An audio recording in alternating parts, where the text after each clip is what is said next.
Logfiles auslesen, langweilig. Es sei denn, ihr interessiert euch dafür, wie es im Fahrzeug aussieht während der Fahrt, oder ihr wollt vielleicht eine Zero gebraucht kaufen und wollt überprüfen, ob euch der Verkäufer einen vom Pferd erzählt.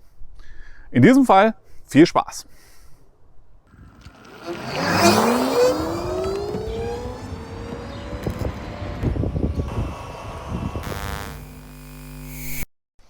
Die letzten Tage war das Wetter nicht allzu toll und ich hatte Gelegenheit, mich ein bisschen mit den Logfiles der Zero zu beschäftigen. Ich habe dabei einiges gelernt und daran will ich euch teilhaben lassen. Bei einem herkömmlichen Verbrennungsmotor wissen wir genau, worauf müssen wir achten, hört sich das Ganze gesund an, wann nicht. Wenn wir wissen wollen, wie gesund ist so ein Elektromotorrad, dann haben wir da wenig Möglichkeiten. Klar, man kann ein bisschen was hören, aber wenn nicht gerade ein Lager am Motor kaputt ist, dann werden wir da nicht allzu viel hören. Über den Zustand der Batterie werden wir auch wenig Aussage haben. Da hilft es uns, dass Zero die Möglichkeit bietet, über die App die Logfiles und auch die Batterielogs mit runterzuladen und sich anzusehen. Und was man dabei sehen kann, was man erkennen kann, das will ich euch zeigen. Als erstes zeige ich euch, wie ihr mit der App die Logfiles auslest. Dazu das Motorrad einschalten und die App muss die Verbindung herstellen. Dann ins Menü, Motorradereignisprotokolle mailen. Und wir haben zwei Möglichkeiten, entweder nur die Ereignisprotokolle oder die Motorrad- und Akku-Ereignisprotokolle. Ich empfehle immer Letzteres, auch wenn das einen Moment dauert. Das Ganze lädt runter, kann bis zu 10 Minuten dauern. Das tue ich euch jetzt nicht an. Ich gebe euch aber einen Tipp. Wenn ihr die Zündung einschaltet, dann brennt das Licht. Das mag jetzt banal erscheinen, aber aufpassen, Licht wird warm. Ich blende euch mal Bilder ein, wie es aussieht, wenn ihr eine Plane über dem Motorrad habt und die vergesst vom Scheinwerfer wegzunehmen. Denn der Scheinwerfer ist aus Kunststoff und schmilzt sich durch. Ist einem Freund von mir passiert, als er die Logfiles für mich ausgelesen hat. Deshalb mein Tipp, wenn ihr die Logfiles auslest, dann stellt sicher, dass nichts auf dem Scheinwerfer liegt. Vielleicht eine wichtige Bemerkung noch nebenher. Alles, was ich sage, habe ich selber herausgefunden, mir zusammengereimt oder sonst wie kombiniert. Wenn ihr feststellt, dass ich hier an irgendeiner Stelle Blödsinn erzähle oder aber ihr zusätzliche Informationen habt, dann schreibt das in die Kommentare, damit alle anderen auch Bescheid wissen. Ich jedenfalls kann mir jetzt durchaus erklären, warum, wenn ich manchmal das Motorrad abstelle, sich der Akkustand verändert, wenn ich es wieder einschalte. Dass aus 52% auf einmal 54 geworden sind oder aus 37 auf einmal 31. So, wir nähern uns jetzt den letzten 2%, 98% der Logfiles runtergeladen, jetzt 99, gleich sind wir bei 100 und 100%. Ereignisprotokolle teilen. Und das lässt sich leider nur per E-Mail tun.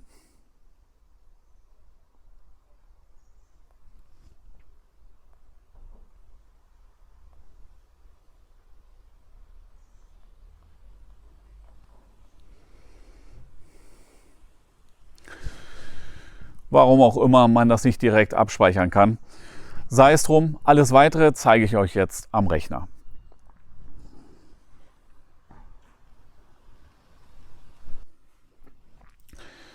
In der E-Mail, die ihr bekommt, sind dann zwei Logfiles. Einmal das Logfile vom Batteriemanagementsystem und einmal das vom Main Byteboard. Die schauen wir uns jetzt mal an. Damit wir uns die ansehen können, müssen wir sie erstmal übersetzen. Denn das sind Binaries und die versteht nicht jedes Programm. Da hilft ein kurzer Blick nach Google. Wir suchen nach Zero Logfile Parser und finden dann den Zero Logfile Parser aus der Zero Motorcycle Community.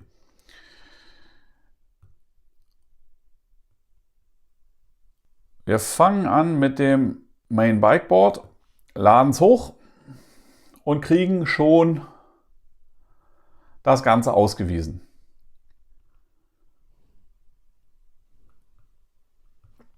Was kann man jetzt sehen? Nun, zuallererst, es sind 7.500 Einträge. Das ist eine ganze Menge, reicht zurück, je nachdem, wie weit man gehen möchte, beziehungsweise wie viel mit dem Fahrzeug auch gefahren wurde. Die Logfiles sind chronologisch geordnet. Wir fangen jetzt hier am 30. Juli an und gehen weiter bis heute, 31.08. 7.500 Logfiles. Was kann man sehen?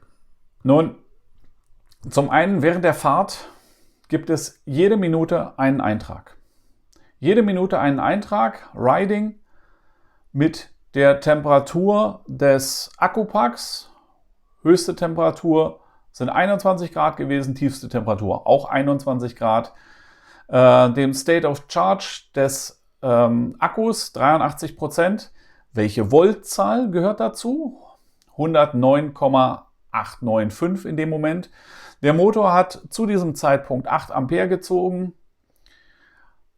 Die Batterie hat 3 Ampere gegeben. Woher die Abweichung kommt, wäre schön, wenn mir das mal jemand erklärt in den Kommentaren. Die Motortemperatur liegt bei 51 Grad, der Controller bei 29, die Umgebung bei 18. Der Motor macht 1767 Umdrehungen. Wir sind also in voller Fahrt bei einem Kilometerstand von 8.821. Interessant ist, wenn der Motor negative Amperezahlen bietet. Das heißt, der Akku wird geladen. Der Motor rekuperiert. In diesem Moment habe ich vermutlich das Gas weggenommen. Genauso gibt es auch den Punkt Laden, Charging. Beim Laden gibt es nur einen Log-Eintrag alle 10 Minuten. In diesem Fall, das war heute Morgen, Charging, die Temperatur des Akkus schwankte zwischen 17 und 18 Grad. Die Umgebungstemperatur war bei 11 Grad. Ich habe langsam bis auf 100% hochgeladen. Dementsprechend ist die Voltzahl im Akku natürlich gestiegen. Man kann sehr schön auch sehen, mit welcher Leistung der Motor geladen wird. Hier in diesem Fall mit 13 Ampere mal 8 Ampere mal 10. Das regelt das Batteriemanagementsystem. Ansonsten haben wir keine weiteren Informationen über den Kilometerstand. Interessant ist auch, ich habe grundsätzlich, wenn ich die Maschine einschalte, egal ob sie jetzt angeht, weil ich den Zündschlüssel drehe oder weil ich Strom auf das interne Ladegerät gebe, er fährt erstmal verschiedene Ladegeräte hoch. Wir haben 2 Einträge, Kalex 720 Watt und Kalex 1200 Watt. Das ist für die FX-Modelle und für die SDS-Modelle beides gleich. Die kleinen FX-Modelle haben nur das 700 Watt Ladegerät, die SDS-Modelle 1200 Watt. Die beiden folgenden Zeilen beziehen sich auf die externe Ladebuchse. Ich kann anhand der Amperezahlen beim Laden sehr schön sehen, womit wird geladen. Wird mit dem Bordladegerät geladen oder mit einem externen? Das können wir gleich nochmal ein bisschen genauer sehen, wenn wir uns das Batteriemanagementsystem ansehen. Man kann sehr schön verfolgen, wann wurde die Maschine eingeschaltet, wann wurde sie ausgeschaltet. Hier in diesem Fall wurde die Maschine am Schlüssel ausgeschaltet. Wie es aussieht, wenn das Motorrad komplett leer gefahren wird, können wir hier sehen. Am 28. August habe ich die Maschine leer gefahren. Ich bin bis 0% gefahren und danach noch bestimmt 8 Kilometer weiter.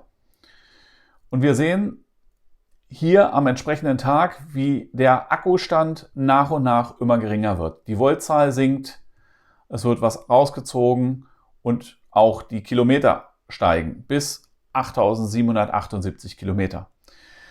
Als ich die Maschine abgestellt hatte, war das Display State of Charge schon eine ganze Weile bei 0. Als ich das Logfile jetzt sehe, stelle ich fest, 3% hat er mir noch angezeigt. Woran liegt das? Max Jäger hat in seinem Video zur OBD2-Schnittstelle sehr schön gezeigt, dass es einen Faktor gibt, einen Korrekturfaktor. Das Cockpit zeigt gerade gegen Ende immer ein bisschen weniger Akku an, als eigentlich vorhanden ist. 0% werden angezeigt, trotzdem sagt das MBB, es sind noch 3% im Akku. Heißt für mich, ich brauche bei 0% Akkustand noch nicht in Panik verfallen, denn es wird mir ja auch eine Restreichweite angezeigt. Und ich gehe davon aus, dass die soweit in Ordnung ist, dass die den echten Akkustand als Referenz nimmt. Die 0 sind nur die Warnung, jetzt wird es wirklich langsam leer. Das MBB-Logfile gibt also sehr schön Informationen darüber, wie ist die Maschine geladen worden, wie ist sie gefahren worden. Wenn ihr eine gebrauchte Zero kaufen möchtet und der Vorbesitzer euch erzählt, ich verkaufe sie, weil ich nicht mehr zum Fahren komme, könnt ihr das hier sehr gut nachvollziehen. Entweder sie ist viel gefahren worden, dann ist das Log voll und reicht auch nicht weit zurück, oder sie ist wenig gefahren worden. In dem Fall wird das Log eine ganze Weile zurückreichen und es wird sich nachvollziehen lassen. Zweiter Punkt ist, ihr könnt auch sehen, wie häufig ist die Maschine in der letzter Zeit leer gefahren worden und wie lange hat es gedauert, bis sie dann wieder ans Ladegerät gepackt wurde. Oder wurde sie jedes Mal mit 100% aufgeladen. Zero selber sagt, nur von Zeit zu Zeit mit 100% aufladen und ansonsten am besten die Ladung zwischen 30 und 80% belassen. Das ist der Bereich, in dem sich der Akku am wohlsten fühlt. Hier könnt ihr nachvollziehen, ob das so getan wurde oder nicht. Dadurch, dass ihr die Umgebungstemperatur habt, wisst ihr auch, ob das Motorrad lange Zeit bei 100% gestanden hat, vielleicht auch noch, wenn es heiß war. Das ist eine Sache, die der Akku nicht ganz so mag. Wir werfen jetzt nochmal einen Blick auf das BMS, das Batteriemanagementsystem.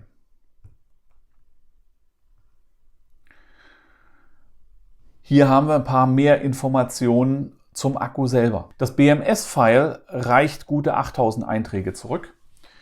Und hier haben wir so ein Beispiel. Der Akku ist bei 61%. Es sind 44 Ampere-Stunden aus dem Akku entnommen worden. Aktuell werden 28 Ampere entnommen. Die Spannung der niedrigsten Zelle ist bei 3,677 Volt oder 3677 Millivolt. Das der höchsten Zelle bei 3687. Heißt, der Unterschied liegt bei 10 Millivolt. Wir können die Balance, die Zellbalance, die ein Indiz für die Qualität des Akkus ist, hier sehr schön nachvollziehen. Während der ganzen Zeit ist sie im Bereich plus minus 10, eher minus 10 im Fahrzustand, im Ladezustand. Ein einstelliger Wert ist sehr gut. Ein Wert, der nicht weit von 10 weg ist, geht auch immer noch. Die Batterietemperatur liegt bei 25 Grad. Die Spannung der Gesamtbatterie bei 103,127 Volt oder 103.129 Millivolt. Die nächste Zeile, SOC und dann viele Nummern. Nun, da wäre es schön, wenn mir mal jemand helfen könnte, was das bedeutet. Ich habe lediglich festgestellt, dass dieser Block hier irgendwo mit dem State of Charge zusammenhängen muss. Der bewegt sich dann immer um den Bereich. Warum es aber 3 sind, obwohl der Akku aus 4 Blöcken besteht, keine Ahnung, kann ich nicht sagen. Dass der Akku aus 4 Blöcken besteht, seht ihr hier. 4 Blöcke des Monoliths oder ein 5., wenn ihr den Powertank noch mit dabei habt. Ich habe mir insgesamt Logfiles von 4 Maschinen angesehen. 3 davon hatten folgenden Fehler. Chassis Isolation Event, knapp 100.000 Ohm auf die Zelle, meistens 3 bis 5, 3 bis 6. Es gibt deutlich mehr Zellen. Soweit ich recherchieren konnte, ist dieser Fehler oder dieses Ereignis erstmal für sich genommen nicht dramatisch. Muss auch nicht zwingend mit der Zelle zusammenhängen, kann eventuell auch mit dem DC-DC-Wandler zusammenhängen. Genaues ist man sich nicht sicher. Auch Siro sucht regelmäßig nach dem Fehler und findet ihn oftmals nicht. Solange die unteren Zellen davon betroffen sind und solange dieses Ereignis sich auch nur auf den Bereich um 100 Kiloohm bezieht, ist es erstmal nicht dramatisch, ist nicht relevant. Wie gesagt, von 4 Maschinen, deren Logfiles ich gesehen habe, hatten 3 dieses Ereignis. In unterschiedlicher Häufigkeit und vollkommen unvorhersehbar. Mal beim Laden, mal beim Fahren. Macht euch da also nicht ganz so viel Gedanken. Sehr schön kann man hier sehen, das ist eine Fahrsituation. Der State of Charge sinkt nach und nach im Akku. Und ab etwa 50%, mal ab 54, mal ab 49, mal dazwischen, fängt ein Discharge Cutback ein. Das heißt, die Entladerate, die für diese Akkus bei rund 860 Ampere maximal liegt, wird begrenzt. Hier auf 89%, das sind 766 Ampere. Und je weiter der Ladezustand sinkt, umso stärker wird es reduziert. Bei 47% State of Charge sind wir bei 84%, sind nur noch 719 Ampere. Und so weiter. Ich hatte euch ja gezeigt, dass ich die Maschine leer gefahren habe. Auch hierbei kann man dann sehen, bei 3% State of Charge wird nur noch 40% der maximalen Entladung zugelassen. Das heißt maximal 341 Ampere. Anders ausgedrückt, ab etwa Akkustand 50% sinkt die Leistung, die dem Motor zur Verfügung steht, nach und nach ab. Ist sie unter 10, dreht mal am Gas und ihr werdet feststellen, es passiert kaum noch was. Das ist der Grund. Ich zeige euch hier mal ein Logfile von der Maschine, die über längere Zeit nicht gefahren wurde. Nach einer Fahrt am 11. Mai wurde das System abgeschaltet, fuhr runter, wurde nochmal dokumentiert und einen Tag später gibt es einen neuen Eintrag mit dem Abschlusshinweis Entering Hibernate, gehe in den Winterschlaf. Das heißt, nach etwa 24 Stunden, in denen die Maschine nicht angefasst wurde, versetzt sich das System, versetzt sich der Akku in den Schlafzustand. Was folgt, ist etwa alle 24 Stunden einen Eintrag über den aktuellen State of Charge. Mit 69% Akkustand wurde die Maschine eingemottet. Kurz ist sie aufgewacht nach 3 Tagen, hat dort aber nichts weiter erlebt und geht weiter dann wieder in den Winterschlaf. Der Akkustand bleibt bei 69, nach 10 Tagen weiterhin 69%, weiterhin 69%, auch nach 2 Wochen. Es passiert hier im State of Charge nicht allzu viel. Mittlerweile ist ein Monat vergangen, immer noch 69%. Die Voltzahl ist ein bisschen gesunken. Von 105,853 Volt nach einem Monat war sie zu Beginn bei, da ist sie eingemottet, 106,275. Das heißt, ein bisschen was ist passiert. Trotzdem sagt das Batteriemanagementsystem, der Akku steht bei 69%. Nach 40 Tagen etwa reduziert sich der Akkustand auf 68%. Verharrt dort eine ganze Weile und dann haben wir einen Sprung von 68 auf 62%. Was ist passiert?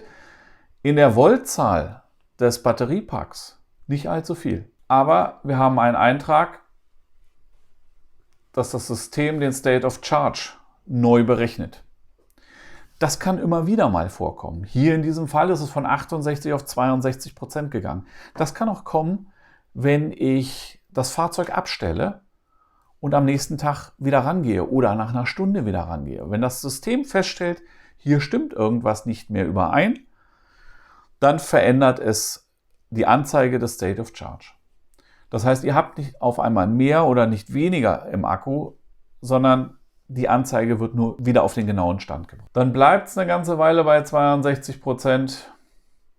Und ihr habt gesehen, das war Mitte Mai, als die Maschine eingelagert wurde.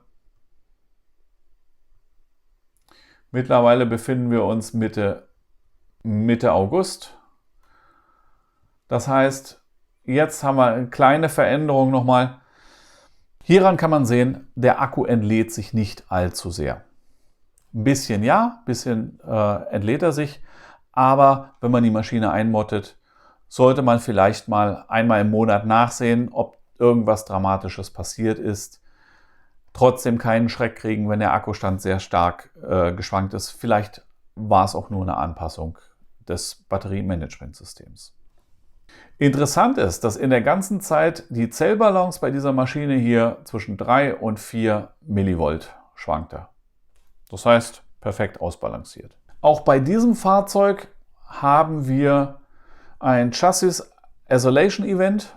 Zelle 3, Zelle 3, Zelle 3 und hier mal Zelle 2, 5, 4, 4, 5. Vollkommen unzusammenhängend, mitten in der Nacht. Das Ganze nicht nachvollziehbar. Diese Low Chassis Isolation Events haben wir übrigens auch im MBB-Log. Ihr seht es hier, ein bisschen großzügiger gerundet. Solange wir im Bereich um 100 Kiloohm sind, 96, 102, was auch immer, brauchen wir uns da keine großen Gedanken machen. Hier kommt ein ganzer Sack voll. Übrigens, schönes Beispiel für eine Maschine, die nicht sehr viel gefahren wurde. Das Log reicht mit 7800 Einträgen zurück bis zum August 2020, was über ein Jahr her ist. Solche Fehler sind absolut unbedenklich. Zu guter Letzt noch ein MBB-Log einer Maschine mit einem Charge Tank. Ihr seht es hier, das ist dann der Charger 6, der mit der Seriennummer mit rangesetzt wird, der auch sagt, an was für eine Stromversorgung er angeschlossen ist. Hier in diesem Fall an einer Typ 2 Dose mit 32 Ampere, also eine 22 Kilowatt Ladesäule. Das Ganze wird geladen. Die Temperatur, man sieht sie steigt etwas an von 34 auf 38 Grad, während die State of Charge von 48 auf 91% steigt in guten Schritten mit 58 respektive bis runter 51 Ampere. Wird hier recht vernünftig, recht ordentlich geladen. Die nächste Ladung hier wieder, Moment, jetzt wird erst gefahren. Da auch nochmal gleich ein schönes Beispiel. Das sieht man sehr schön. Hier wurde mit dem internen Bordlader, mit dem regulären geladen, zwischen 9 und 12 Ampere. 13 Ampere hier sind also 1200 Watt, je nachdem. Und im Gegensatz nochmal ein Beispiel dafür, wie das aussieht, wenn man an einer 11 kW Säule lädt. Der Charge Tank hat ja nominell 6 Kilowatt Ladeleistung. Aber dadurch, dass er nur einphasig lädt, kann er aus einer 11 kW Säule, die pro Phase nur 16 Ampere bringt, das heißt rund 3,5 Kilowatt, kann er nicht allzu viel rausziehen. 16 Ampere heißt, die Ladeleistung trotz Charge Tank liegt nur bei 31 Ampere oder aber auch rund 3 und ein bisschen Kilowatt. Das heißt, mit dem Charge Tank, um den voll nutzen zu können, dadurch, dass er nur einphasig lädt, solltet ihr immer die 22 Kilowatt Ladesäulen anlaufen. Die 11 Kilowatt Ladesäulen bringen euch da wirklich nur die Hälfte. nämlich nur 3 Kilowatt Ladeleistung. Bei 22 Kilowatt Säulen habt ihr eure 6 Kilowatt Ladeleistung. Ich kann nur empfehlen, beschäftigt euch mal mit den Logfiles eurer Maschinen, beziehungsweise wer ein Fahrzeug gebraucht kaufen möchte, sollte den Verkäufer einfach mal nach den Logfiles fragen. Wer nichts zu verbergen hat, gibt sie sicherlich gerne her. Genauso andersrum, wollt ihr so ein Fahrzeug verkaufen, dann bietet von euch aus die Logfiles an. Das schafft Vertrauen und dieses Unbekannte, ich kaufe ein Fahrzeug, die Batterie ist das Wichtigste an so einem Elektrofahrzeug. Und ich kann mir zumindest einen Eindruck darüber machen, wie das Ganze genutzt ist, wie die Batterie gepflegt wurde, indem ich mir einfach die Logfiles in Ruhe ansehe. Meine Bitte an euch: Wenn ihr noch Dinge habt, die man aus den Logfiles sehen kann, schreibt sie in die Kommentare. Wenn genug Interessantes dabei zusammenkommt, dann bin ich gerne bereit, auch nochmal ein zweites Video zu dem Thema zu machen, wenn es euch denn interessiert, um all die Dinge, die ich jetzt nicht erwähnt habe, weil ich sie nicht wusste oder vergessen habe, dann nochmal mitzubringen. Lasst andere an eurem Wissen teilhaben. Ich jedenfalls finde das Thema durchaus spannend und es hat mir Spaß gemacht, mich damit zu beschäftigen. Ihr seid immer noch da? Wenn ihr bis hierhin geguckt habt, dann war das Video nicht so schlecht, wie ich dachte. Lasst also bitte ein Like da und hey, haut ein Abo raus. Dann gibt es beim nächsten Mal die Info, wenn ich wieder neue Videos habe. Tschüss!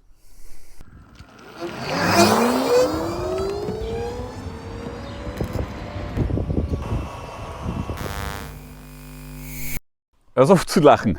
Hörst du auf zu lachen.